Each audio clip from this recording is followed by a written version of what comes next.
की हैप्पीनेस कहानी है शिक्षा का अर्थ। और इस कहानी का उद्देश्य बच्चों को यह संदेश देना है कि शिक्षा केवल अंक प्राप्त करने के अर्थ में नहीं, बल्कि स्वयं की सहभागिता बढ़ाकर समाज के लिए उपयोगी बनने में है। आइए पढ़ते हैं। अनीता और नंदनी एक ही कक्षा में पढ़ती थी। अनीता हमेशा क्लास में प्रथम आने के बारे में सोचती थी। नंदनी हमेशा मुस्कुराते हुए बच्चों के साथ खेलती थी और पढ़ाई भी पूरी करती थी। नंदनी के साथ हर कोई रहना पसंद करता था, क्योंकि वह हमेशा सबकी मदद के लिए तैयार रहती थी और यही बात अनीता को परेशान करती थी। लेकिन अनीता यह सोचकर खुद को खुश कर लेती थी कि वह कक्षा की टॉपर है। टॉपर होने के कारण सब उसकी प्रशंसा भी करते थे।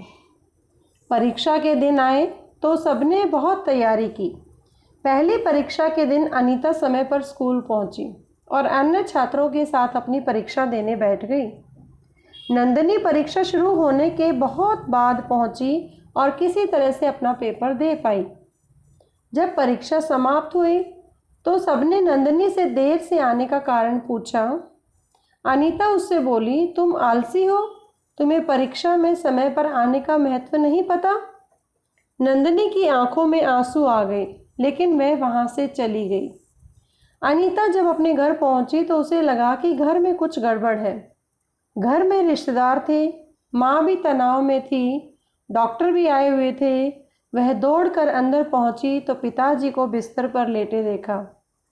उसके पिता ने बताया, जब मैं सुबह घूमने गया था तो मुझे दिल का दौरा पड़ गया और मैं फुटपाथ पर गिर गया।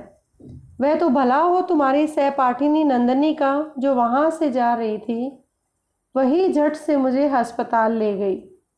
अनीता समझ नहीं पा रही थी कि जिस लड़की को वह थोड़ी देर पहले देर से आने के लिए भला बुरा बोलकर आई है, उसी लड़की ने उसके पिताजी की जान बचाई है। अब वह उससे कैसे आंख मिलाएगी।